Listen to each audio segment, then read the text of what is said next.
Hello guys, it's Cloudy Kai, and today in this video I'll be talking about a series of games that is near and dear to my heart. A video game franchise that's probably my top 3 of all time, Dead Rising. For those of you who don't know, Dead Rising is a series of zombie games made by Capcom, who many of you know for games such as Street Fighter, Devil May Cry, Resident Evil, Mega Man, and Marvel vs. Capcom and Darkstalkers. They're also known for even more than that, but those are the series that come into my mind first when I think about Capcom. Capcom is by far my favorite gaming company, since they have made some of my favorite franchises, including this one. So I'd love to make a video about some other Capcom games in the future as well, but I don't want to get too centric right now, because this video is mainly just focused on Dead Rising itself. Dead Rising was originally released in August 8th, 2006, which was actually a month before I was born. I was born in September of 2006, but that's pretty cool. So basically in this game you play as a photographer named Frank West, who is investigating a zombie outbreak in a small town known as Willamette, Colorado. You were then dropped off at the mall by a chopper, and your goal is to find out the mystery of how this all started, and you get to kill a whole bunch of zombies with basically anything you can find. So that's pretty cool too. And most important of all, you only have 3 days to do so. Now this series once was actually one of Capcom's bigger titles, with it being quite successful, with the entire series selling a combined 16 million units according to the Capcom website. And it was also popular enough to warrant 2 movies being based off of them, released on Crackle, that really shitty streaming service that I think just shut down. Granted, these movies were also hot ass, so I would not recommend watching them, but Frank West, the main character of Dead Rising, did make a guest appearance in the Marvel vs. Capcom games of Ultimate Marvel vs. Capcom 3 and Marvel vs. Capcom Infinite as a playable character. And if you didn't know, which you probably didn't, Marvel vs. Capcom is my favorite fighting game franchise of all time. But sadly, in 2016, we would get Dead Rising 4, and I would kill the franchise. More on that later. Ever since then, it has been radio silent from Capcom on any new news of a new Dead Rising. But for this video, I'd like to take you guys on a tour down memory lane to look back at possibly my favorite video game series and the glorious state it used to be in before getting slaughtered by the team that made them, Capcom Vancouver. Capcom Vancouver made the later ones. Capcom Japan, the main Capcom, made this one, but but Capcom Vancouver is responsible for murdering it. But anyway, with that intro out of the way, let's get into this video. It's a pretty long intro, but let's get into this video. I already did explain the basic premise of this game and its objective in the intro, and so I didn't really explain the story in depth. So this section will be for. I will be explaining some of the plot points throughout the story, but I won't spoil the entire game's story, so I won't talk about it all, because I want everyone who hasn't already played to be able to experience a lot of moments of the story blindly and be able to experience the game blindly for the most part. And not to mention, I also don't want to be here for like 25 to 30 minutes just rambling on about the story when there's so much more to talk about in the game. So I'm just going to give you a quick summary and some bits of the story. So as I explained earlier, you were a photojournalist named Frank West, who has found himself in the Willamette Mall trying to get a scoop on whatever's happening in this mall and in the city itself. He thinks it's a riot at first, but as Frank says himself, it's too quiet. He then meets the main antagonist of the game, Carlito, who has a chat with Frank, and it ends with this line that I honestly think goes pretty hard. This, my friend, is hell. After meeting this antagonist, you go into the mall, which is right now safe from the endless horde outside of the door, and while you are sent to get more supplies for the barricade that they're making, you see this mysterious old man who ends up being revealed as Dr. Barnaby later, who is very important to the story because he's responsible for a lot of revelations made through it, and he's responsible for a lot of stuff that led up to the story, but I'm not going to spoil all of that right now. But then some dumbass old lady who lost her puppy because somehow the puppy got in a zombie horde, she's seen a lady somehow fucking pushes 2 grown ass 30-year-old men out of the way and lets all the zombies in. Her dog probably dies. We don't really see the dog die. I hope the dog didn't die because it was a cute little poodle. I like poodles. But and then eventually a whole bunch of people die. But then we eventually escape from the entrance plaza into the security room where we meet our main cast. We meet Brad and Jesse, who are 2 Homeland Security agents who have been sent to Willamette to take down Carlito, who brought the zombies here as a terrorist attack. Yay! Then there's Otis, who talks to you over walkie-talkie and tells you where survivors are. Although Otis can be quite infuriating. You and Brad pursue Carlito, eventually bring Dr. Barnaby back to the security room, which Carlito tried to kill. throughout the story, you'd also do meet Carlito's sister, Isabella, who reveals the reasons why Carlito planned a mysterious attack, which I will spoil some of the story here, so warning, if you don't want spoilers, and you might want to try to skip to like the gameplay section or something like that. But basically, the zombie outbreak was created by the US government, and they were basically trying to increase meat production and clone cows and I guess shit like that.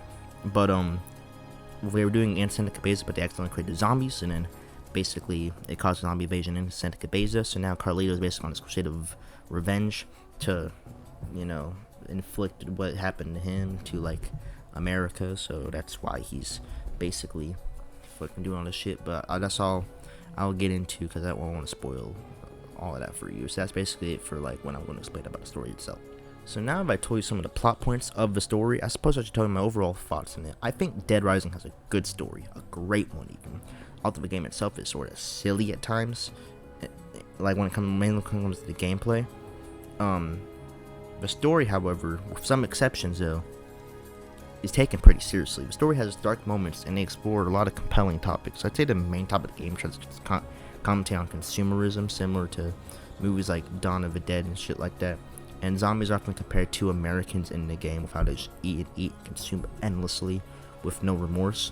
And they also explore themes of how no matter how hard you get nature, he will strike you back with even more might. And it just explores themes of government corruption and just many other themes that can go on and on about.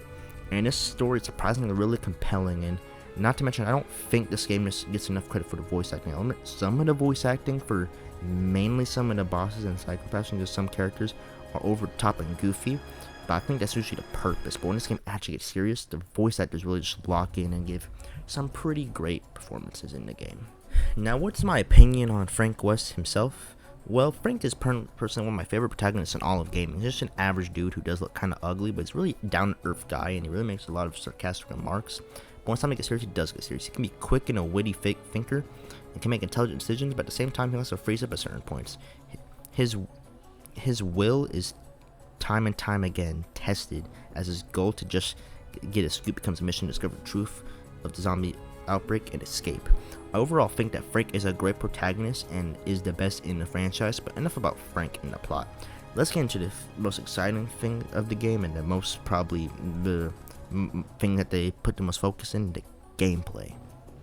While the story is an important part of Dead Rising, the main source of enjoyment and like the main thing they put their time into in the game is definitely the gameplay, and like just the fun factor of the game in general, because this game's main selling point is that you are stuck in a mall and you can basically use anything you can think of as a weapon to fight off the undead horde.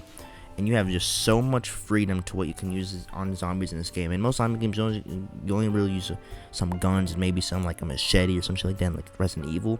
But in Dead Rising, you can use fucking lead pipes, 2x4 planks, beach umbrellas, and even a goddamn shell. You do also have the more conventional zombie killing like items like guns, baseball bats, machetes, shit like you normally see in movies.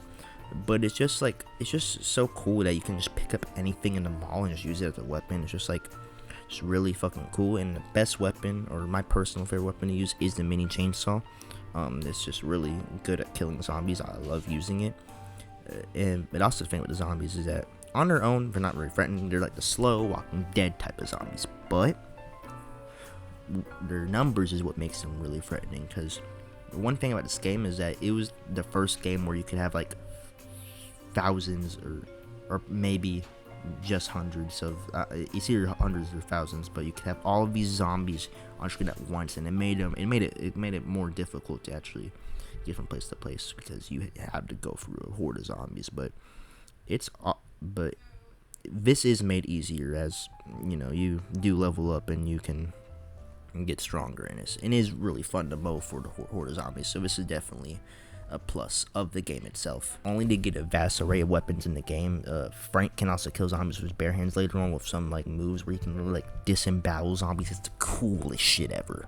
When it comes to healing, you can basically heal by picking up random food in the mall. That's how it works. But the coolest thing about the healing is that you can also make mixed drinks in blenders, which give you much more health than any drink you can find just in the mall. And they give you abilities as well, which I think the most well known being Quick Step, which makes you a fucking speedster like the Flash.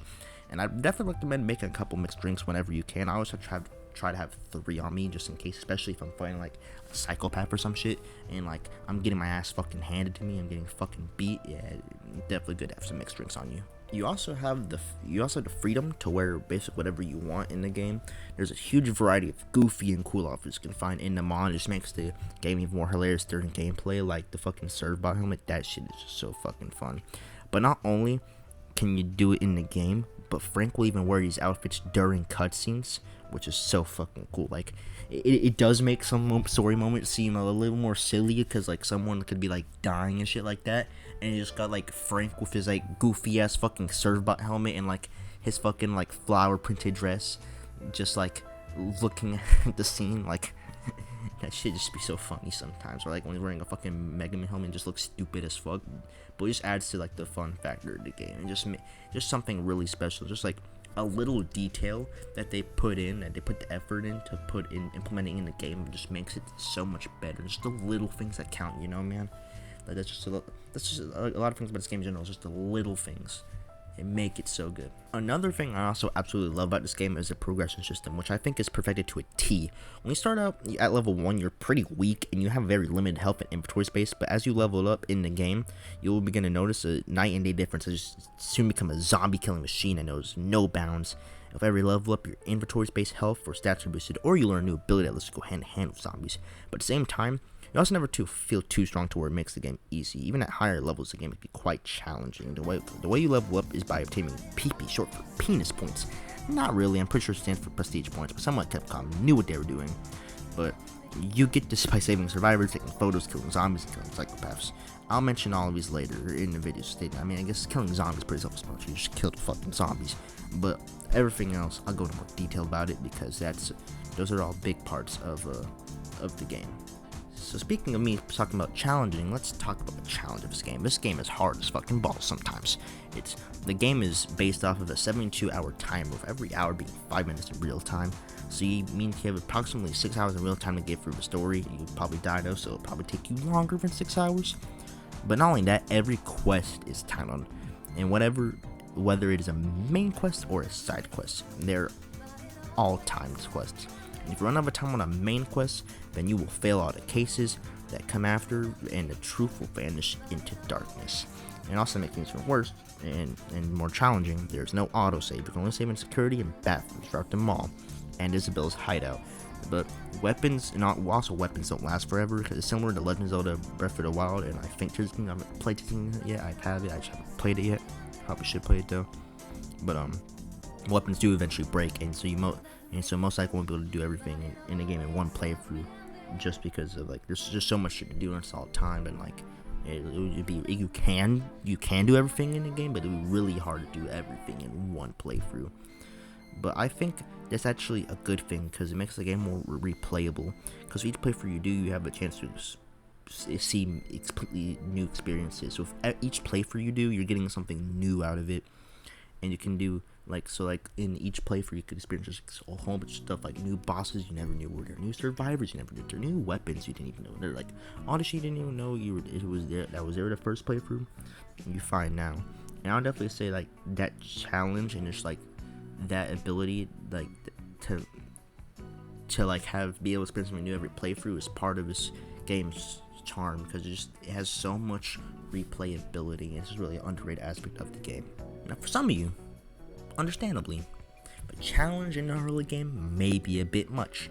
With you being timed on everything and being weak as fuck in the beginning, it may seem very frustrating to go on, but that's where the game comes up with a brilliant mechanic, the Groundhog Day mechanic. Basically, if you so desire, you can choose to restart one of your saves, and while the story will restart, you will keep your level, stats, moves, and health in an inventory space from the previous run, making you much stronger from the beginning, which can help you make things a bit easier for you. This mechanic is one of the most important parts of the Dead Rising game, as it helps a lot with the sometimes unforgiving difficulty, because you can go back and just be stronger from the beginning, you know? But when talking about the gameplay of this game, you also can't forget about the camera. Basically, at any point in the game, Frank can use his camera, since he's a photojournalist, and take pictures of anything he sees. Your pictures, like I said earlier, give you PP. The better your photo, more PP to give you, and there are many different categories that the photos will use to rank how good they are, and they're based on how close and visible the subject is. and how much of the categories are included. These categories are brutality, drama, horror, outtake, and last but not least, erotica. Probably the most questionable one, just kind of random. Like someone at the dev team was like, "Yeah, they'll love this one," for some shit. But I just love this camera system because it's so fun. It's just a blast taking pictures in the game sometimes, just seeing all these special and funny and cool moments in the game that you see in it, and it's just like they even reward you for just taking these pictures too with PP. So it's just one of the things that makes it such a special experience. It's one of the most coolest things about this game. Now, to end off the gameplay section, which is probably this is probably the longest section of this review. The other sections are not going to be this long, but I'm going to go over the most hated part of this game, the survivors. Like I said earlier in the video, the survivors are one of the ways to gain PP, and in fact, they give the most PP out of everything in this game. So it's basically a large part of this game. It's exploring them all and it's finding these survivors, and you have to escort them back to the safe house, or the security room. All those sometimes survivors will send you to get fetch other shit for them. But once recruiting the survivors, you also have the option to give them weapons too. But the main problem that makes these guys insufferable is that they're fucking dumb because their AI is shit.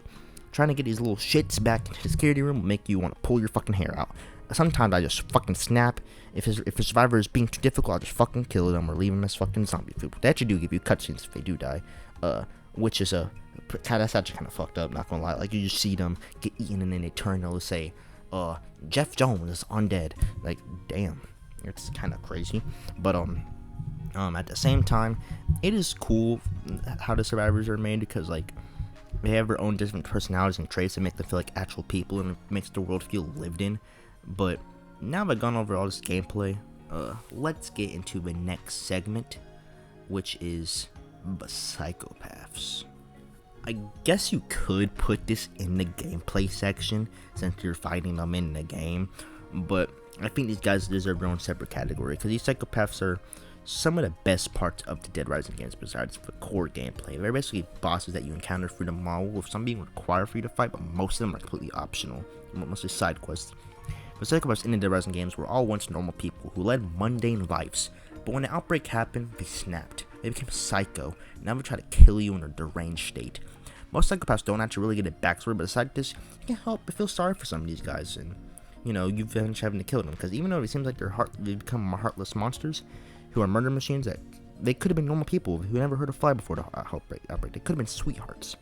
And these Psychopaths are always entertaining to fight, and also watch during the cutscenes because it makes them all they all just feel unique, and they all have their own cool personality to them. And they do tend to be quite challenging, but if you do defeat them, you'll be handsomely rewarded because they will give you lots of PP, and most of them will also give you their weapons once you die. And most of their weapons are pretty good, with the best one being the mini chainsaws from Adam the Clown, which I mentioned earlier. Which, speaking of Adam, I'm just going to mention him because he's one of the two Psychopaths I want to mention. Adam the Clown is the series' most iconic and memorable psychopath, with him being pretty fucking creepy, especially for someone who like me, who just doesn't fucking like clowns. Like when I was a kid, like I was really scared of clowns. There was one house on Halloween that had all these creepy clowns and shit like that, and like I was like, nope, not going there. I am not going to that house. But like basically he's he just seems like a psychopathic murder squad in the game, and he talks about once the zombie. And one thing he says is that when the zombies came, nobody laughed at him anymore. Now, some have said that maybe he was saying that he liked that the zombies came because he would stop getting ridiculed. So since the zombies came, people wouldn't laugh at him anymore. But I think there's something else to this. You see, Adam is a fucking clown. When do you want to be laughed at? His whole life, work, and profession, and like what he like studied for, was to make children laugh. So why would he not want to be laughed at? So I think when he was actually saying this, and I think he was actually sad that nobody laughed at him more, because all the children that used to laugh at him died, and he felt so much sorrow that no one else would laugh at his clown antics. The children he used to throw parties for dying and fucking being eaten by all these zombies, alive right in front of him. That's probably what set him over the edge and made him a fucking psychopath. And so I'd go as far to argue that Adam might be one of the more sad psychopath bosses that you might feel more sympathetic for, and he's probably also one of the most difficult ones as well. So that and also let's just not forget his death cutscene. This shit was brutal. Just play that shit, play that shit, Megan, editing, production.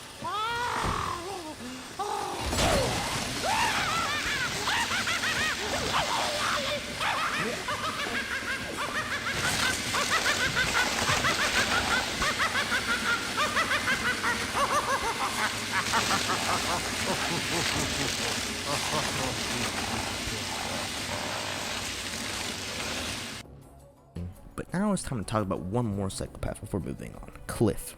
Cliff is a psychopath who you are meant to feel sympathy for. When you first meet him, you are walking through a department store where there are bodies hanging everywhere. And then you meet face to face with a Vietnam veteran, Cliff, who's having PTSD by the Vietnam War and thinks he's still in the war. Once defeating him, it's realized that the reason why he went crazy is because his granddaughter was eaten by zombies right in front of him, and he's wanted and basically it made him go back to his Vietnam days. And in his own words, the war never ended. So he's one of the few psychos to actually also regain his sanity right before dying, because like he tells Frank all of this, and like he has that moment of sanity before he dies, and it's just really sad. It's one of the saddest moments in the game. And eventually he passes away, and Frank shows his respect by closing his eyes. And Cliff dies. R.I.P. my boy Cliff. But just a machete, so that's pretty cool. You know, it's the little things that count. But there's many other psychopaths as well. But this video's already getting long. I have more like to cover. Now on to the next topic, the atmosphere. So this game is usually a fun and goofy experience. You can dress up as a little cutesy little dress with a sword-bought mask, and you can throw pies at zombies and shit. But you can't really get much goofier than that. But when it comes to the story, like I mentioned earlier, there's an element to the game where I think the rest of the series completely forgot about the horror. The gameplay can be goofy, but there are many moments in the game that are horrific, full of despair and suspenseful. This game is scary when it needs to be. But this, to be honest, is ignored in every sequel. While I do think many of the sequels, almost all of them, with the exception of 4, are good, and some of them even great games, none of them really capture the horror aspect in the same way as this one. Dead Rising's core, it is a survival horror sandbox RPG. But subsequent entries just sort of seem to forget about this, and the Dead Rising 2 and off the record jump scares were they scared the shit out of me. But that was just because of shock factor. But now it's time to move on to the last topic I want to discuss in this video. The music. The music in this game is so fucking good, dude. There is quite a lot of variety of like music in like this game. But to make a long story short, like this game just has a lot of bangers. My favorites are Gone Groove by Lifeseeker, Justified by Drea, and Frank West's theme. The bosses also have their own epic tracks as well. And this game just has excellent score in general, but the score you'll probably hear the most is the mall music. While you're off goofing off and killing zombies in the mall, you're greeted by many beautiful tracks, sometimes consisting of piano, sometimes jazz, pop, or country. It's quite the contrast with the music being so calm and the gameplay moments being so violent over top with you fucking just killing zombies in the most crazy ways possible. Many Dead Rising's mall music themes you most likely heard in the past, and if not in Dead Rising 1, you definitely heard some of Dead Rising 2 mall's themes, especially if you watch Corey X Kenshin, who uses Dead Rising 1 and 2 music in countless videos, which would be because this game also is Corey's favorite zombie game of all time. That's beyond the point. This series has just amazing OST, and I completely suggest checking out some of the music in this game.